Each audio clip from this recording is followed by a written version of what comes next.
Ok, donc du coup ça nous fait passer au deuxième mouvement, qui est quand même un bloc qui est considérable et qui est une seule prise de parole en discours direct de l'esclave.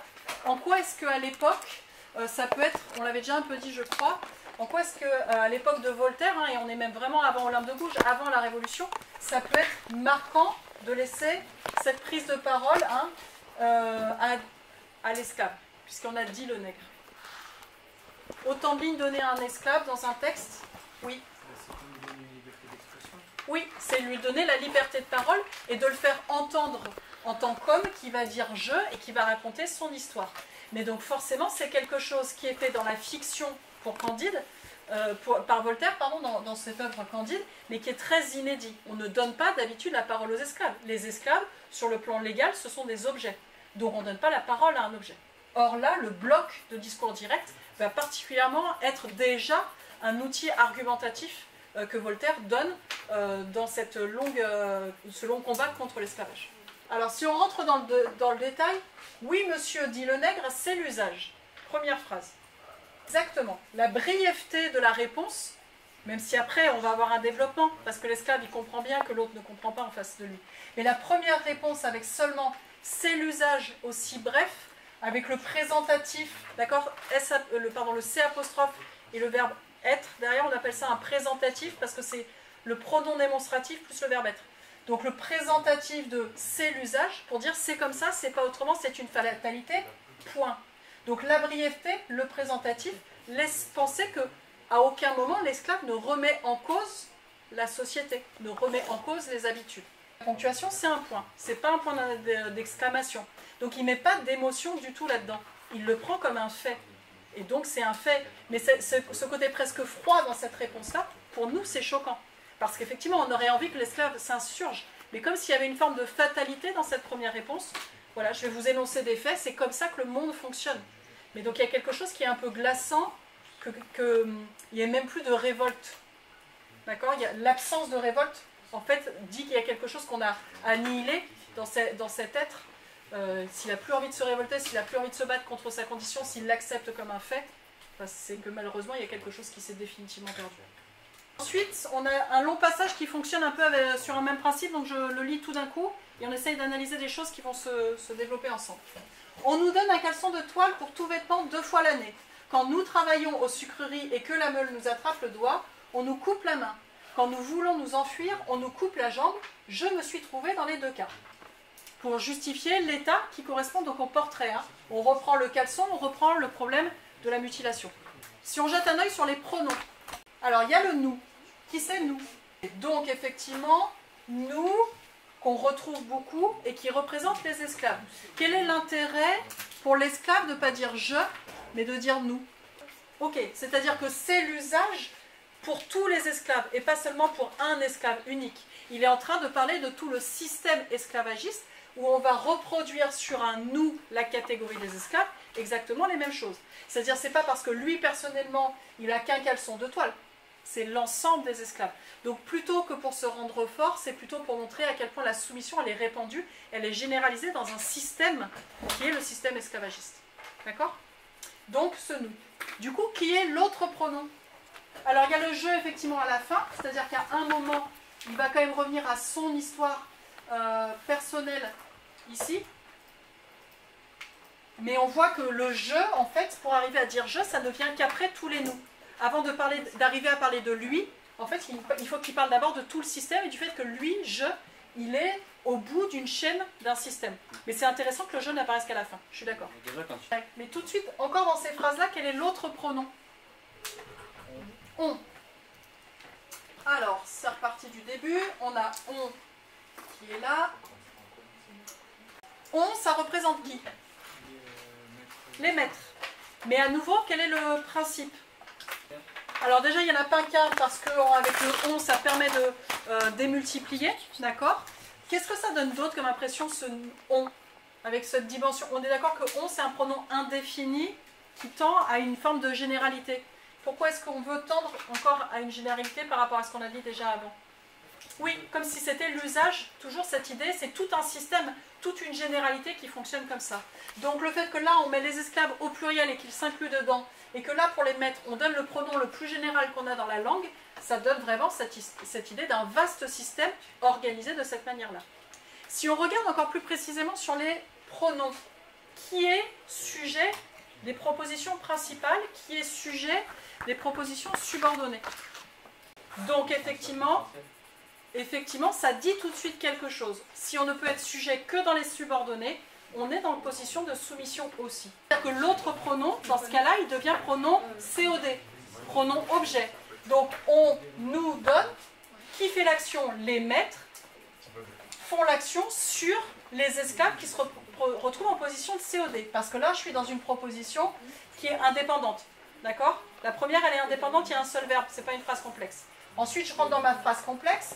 Vu que j'ai une conjonction de subordination quand, là, j'ai le nous, les esclaves, mais donc sujet seulement dans une proposition subordonnée, et que, autre conjonction de subordination, nous, et bien dans ce cas-là, pardon, la meule nous attrape, là c'est même un objet qui a le pouvoir sur eux en tant que COD, d'accord, ça c'est un nous COD.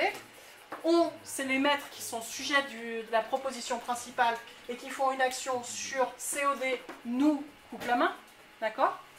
Quand nous, donc là à nouveau, ils sont sujets, mais dans la subordonnée introduite par le quand, nous voulons nous enfuir, donc là c'est le COD du verbe enfuir, ils sont en position d'objet. On a du coup le sujet, coupe, on est l'objet à qui on coupe la main mais qui n'a pas décidé. D'accord? Donc la soumission, elle est marquée de partout dans la grammaire de ces trois lignes. Parce qu'ils sont ou bien sujets mais seulement dans les subordonnés, ou bien ce sont des pronoms objets dans toutes les autres propositions. Et donc en fait ça martèle quelque chose. Quelle est la figure de style qui en plus de tout le reste insiste sur la double mutilation là, qui fait qu'à la fin il va conclure, je me suis trouvé dans les deux cas. Exactement, donc on nous coupe la main, on nous coupe la jambe, et donc là vous me dites parallélisme. Ok, parallélisme, ça va? Parce que du coup le parallélisme il démarre à quand, et puis du coup à on nous coupe la main, on nous coupe la jambe. Il y a aussi toujours dans ce parallélisme l'idée que c'est un peu systématique. Il y a la même réponse à chaque fois qu'il y a le même problème, et quoi qu'il arrive, ça donne un peu l'impression que les maîtres ils s'embêtent pas. Il y a un problème, on coupe, il y a un problème, on coupe.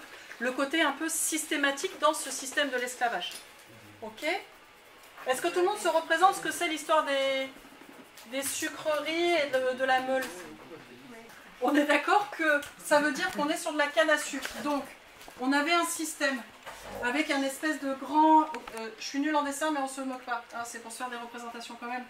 Ok, on avait un système où, avec un essieu qui permettait de faire tourner une meule, ok, on jette les cannes à sucre dans ce grand broyeur. On fait tourner la meule, ok, qui est actionnée, donc vraisemblablement ça pouvait être par un animal. Hein. On sait qu'on a des représentations où ça pouvait être un âne qu'on faisait tourner en rond comme ça, pour actionner cette grosse pierre taillée qui écrasait la canne à sucre, qui était mise dessous.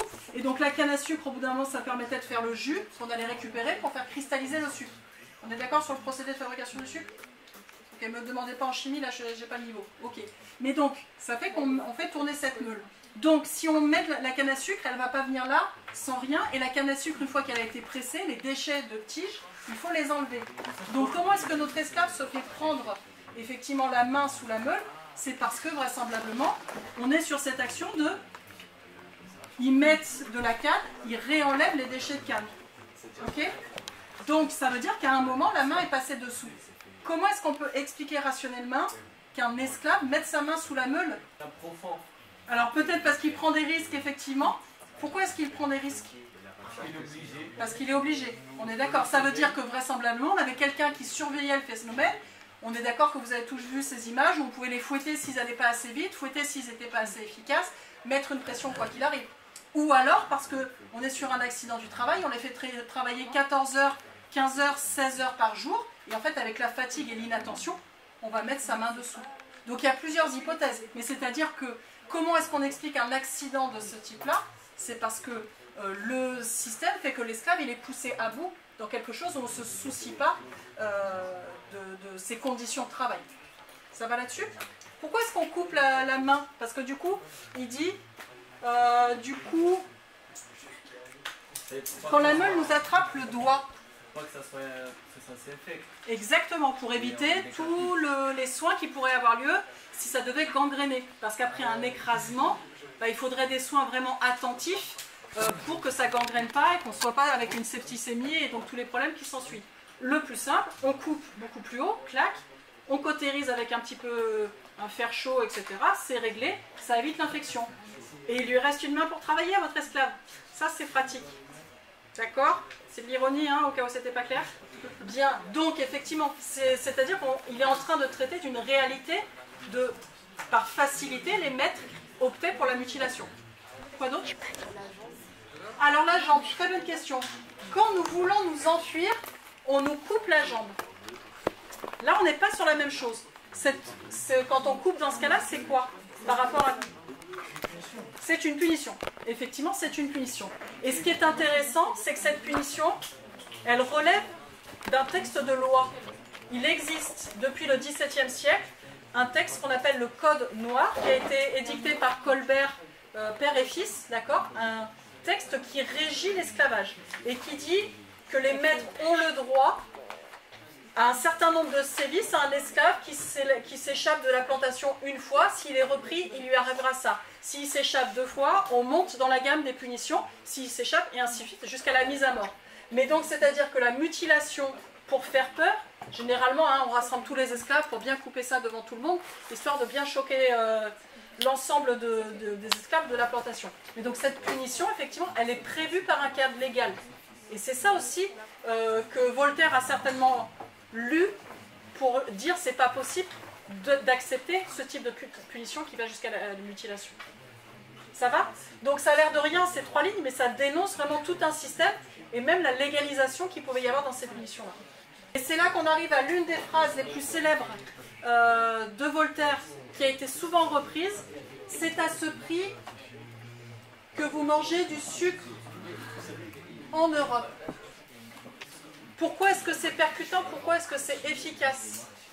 On est bien d'accord que là, on critique les maîtres, on critique le système esclavagiste. Mais qui c'est qu'on va critiquer là? Exactement ce que tu dis, les Européens. Et donc les consommateurs. C'est-à-dire qu'on fait apparaître ce nouveau pronom, vous, les Européens, donc les consommateurs de sucre. Et cette idée qu'effectivement, ou bien ils ne savent pas comment est produit le sucre, et qu'en fait c'est ça la réalité, ou bien ils ferment les yeux, parce que quel est l'autre mot-clé dans cette phrase? L'acheter, donc il y a la question du prix. Expliquez-moi le mot prix. Quel est le double sens? Ok, donc c'est le prix humain, effectivement c'est le prix du sacrifice de tous ces esclaves, donc c'est un prix qui du coup dans ce cas-là est métaphorique. Oui, parce qu'effectivement c'est aussi le prix. Pour que le sucre soit accessible à la plupart des Européens et qu'ils puissent s'en fournir même avec des bas salaires, il faut que le prix du sucre soit lui-même très bas. On est d'accord qu'au 18e, c'est super cher le sucre. Il n'y a que les bourgeois, les nobles qui mangent des sucreries. Mais donc, plus on veut que les Européens consomment, plus il faut faire descendre le prix. Et ça peut se faire que s'il y a l'esclavage. Peut-être parfois on est dans le déni, on ne veut pas savoir trop comment ça a été produit. Okay, mais donc il y a une réflexion éthique sur la production, éthique par rapport à la planète, éthique par rapport aux conditions de travail d'autres personnes. Voltaire nous invite à penser commerce équitable. Est-ce qu'on va payer correctement le bon prix dans des bonnes conditions? Mais donc ce qui est intéressant, c'est que là il vient d'accuser les Européens d'être une part. C'est-à-dire que souvent on a dit « Ah oui, les méchants maîtres », les méchants esclavagistes, les méchants propriétaires de terre. Mais en fait, il dit que globalement, s'il n'y avait pas de consommateurs qui demandent du sucre, il n'y aurait pas besoin de produire le sucre comme ça. Et en fait, il va continuer d'accuser tous les membres de ce système de l'esclavagisme. Alors justement, l'accusation suivante, elle arrive tout de suite après. Cependant, lorsque ma mère me vendit 10 écus patagons sur la côte de Guinée, elle me disait... Mon cher enfant, bénis nos fétiches, adore-les toujours, ils te feront vivre heureux. Tu as l'honneur d'être esclave de nos seigneurs les Blancs, et tu fais par là la fortune de ton père et de ta mère. Qui est-ce qui l'accuse? Oui, les parents. D'accord? Donc, ma mère me vendit. Il y a quand même quelque chose ici qui pose problème. Cette mère, elle était où? Juste si on la situe sur le plan spatial. En Guinée. Si je refais mon Google Maps 2 secondes, d'accord? La Guinée. Ok.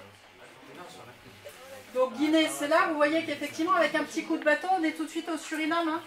Mais donc, il y a quelque chose où, en tous les cas, géographiquement, il y a quelque chose qui est très réaliste de la part de Voltaire. En tous les cas, effectivement, cette mère me vendit. À nouveau, il est dans quelle position grammaticale, notre esclave? COD. Parce que cette fois-ci, me vendit, il est bien en train de subir la volonté de sa mère qui a choisi de le vendre. D'accord? On ne nous précise pas à qui elle l'a vendu, mais on comprend que c'est à des esclavagistes qui l'ont emmené ensuite au Suriname. Et que ça va dessiner doucement le triangle de la traite négrière. Puisque vous, les consommateurs, vous voulez du sucre pas cher, donc on va en Afrique chercher des esclaves qu'on renvoie au Suriname pour qu'ils produisent la canne à sucre. Donc en fait, il va nommer tous les points du commerce triangulaire et tous ceux qui ont cautionné le système. Et le fait que là, ils mettent la mer dedans. Donc c'est l'accusation effectivement de la partie africaine du commerce triangulaire. Alors, bonne question. Qu'est-ce qu'elle a gagné? 10 écus Patagon. Alors, j'ai pas la conversion, je ne sais pas ce que ça vaut. Mais c'est-à-dire que quand même, 10 écus, on entend que c'est une somme qui doit être quand même assez petite. Mais qu'à un moment, les Européens, et ça c'est une réalité qui est documentée sur le plan historique, hein, contre des babioles, contre un peu d'argent, contre quelques avantages pour une population africaine qui en avait besoin, ils ont préféré, les Africains ont préféré vendre des membres de leur famille, aller capturer ceux du village d'à côté, d'accord, pour cautionner cette traite négrière. Donc il y a quelque chose d'une forme d'accusation, d'un manque de résistance, même si à mon avis ils n'avaient pas les moyens de... Enfin, il y avait des armes qui n'étaient pas du tout sur le même plan, sur le plan technologique. Hein. Mais donc il y a une forme d'accusation de ceux qui en Afrique ont cautionné le système. Du coup, dans le discours de la mère, qui est en discours direct, dans le discours direct de l'esclave, on ajoute ainsi un effet de réalisme. Cela donne aussi l'impression que l'esclave a parfaitement retenu ces derniers mots de sa mère avant qu'elle le mette sur un bateau après l'avoir vendu. Donc ça ajoute aussi une touche de pathétique. Il y a dans tout ce discours, ce qu'on a souligné, de nombreuses notes d'ironie. Mon cher enfant, donc cette idée d'un attachement d'une mère qui va en fait le vendre, bénis nos fétiches, la référence à la religion et à la protection de ces esprits dans l'animisme, ils te feront vivre heureux, comme si l'esclavage effectivement ça pouvait conduire à une forme de bonheur, et peut-être le plus important, tu as l'honneur d'être esclave de nos seigneurs les Blancs. Donc véritablement l'ironie suprême de laisser entendre la chance que ça pourrait représenter. Et donc il y a vraiment une forme d'hypocrisie de la part de la mère qui cherche à tout prix à vendre son enfant et qui est véritablement accusée ici. En tous les cas, tout ce qu'on a souligné là, effectivement le discours de la mère, il est vraiment chargé d'ironie pour l'esclave, et il y a vraiment quelque chose qui du coup le rend terriblement cruel. Et donc il s'en souvient dans le détail, il utilise le discours direct pour rapporter les paroles de sa mère, mais on voit bien à quel point ça doit être douloureux. D'ailleurs la réaction après, elle montre, hélas, je ne sais pas si j'ai fait leur fortune, mais ils n'ont pas fait la mienne. Il y a l'ignorance effectivement de est-ce que ce sacrifice de sa vie en tant qu'esclave a été utile ou non, parce qu'effectivement une fois qu'on est parti sur le bateau, on n'a plus de nouvelles de la Guinée, hein, soyons clairs. Donc effectivement l'ignorance qui est douloureuse. Comment est-ce qu'on voit la douleur de l'esclave? Hélas. Déjà il y a ce hélas, et donc je suis d'accord avec le je ne sais pas. Et puis il y a la négation de moi je peux absolument pas être heureux, moi j'ai absolument pas de fortune, et fortune plutôt au sens de destin. Donc le hélas, cette interjection qui marque effectivement plutôt sa douleur, plutôt sa déception. Je ne sais pas, avec la négation qui montre son ignorance et le fait qu'il n'a même pas de notion de savoir si son sacrifice a été utile ou non. D'accord? Et puis, ils n'ont pas fait la mienne, cette négation de ce qu'elle a dit sur la possibilité de vivre heureux. Donc il est plutôt effectivement lui dans le négatif et dans la douleur de sa situation. Énumération, je suis d'accord. Les chiens, les singes et les perroquets sont 1000 fois moins malheureux que nous. Énumération qui est même en rythme ternaire. Ok, rythme ternaire, les chiens, les singes, les perroquets. Autre figure de style. Où ça l'hyperbole? Ok, 1000 fois moins malheureux que nous, 1000 fois hyperbole. Encore des figures de style là-dedans? Moins malheureux que nous. Comparaison, d'accord? Avec moins que, ça c'est l'outil de comparaison, donc il y a la comparaison. Donc on cumule une énumération, une hyperbole, une comparaison, qui va souligner quoi particulièrement? Les chiens, les singes et les perroquets sont 1000 fois moins malheureux que nous. Juste qu'est-ce que ça souligne? Ils sont traités encore plus mal que des animaux, que les animaux leur sont supérieurs, ce qui dégrade effectivement leur condition d'homme. Ok, on finira à la reprise.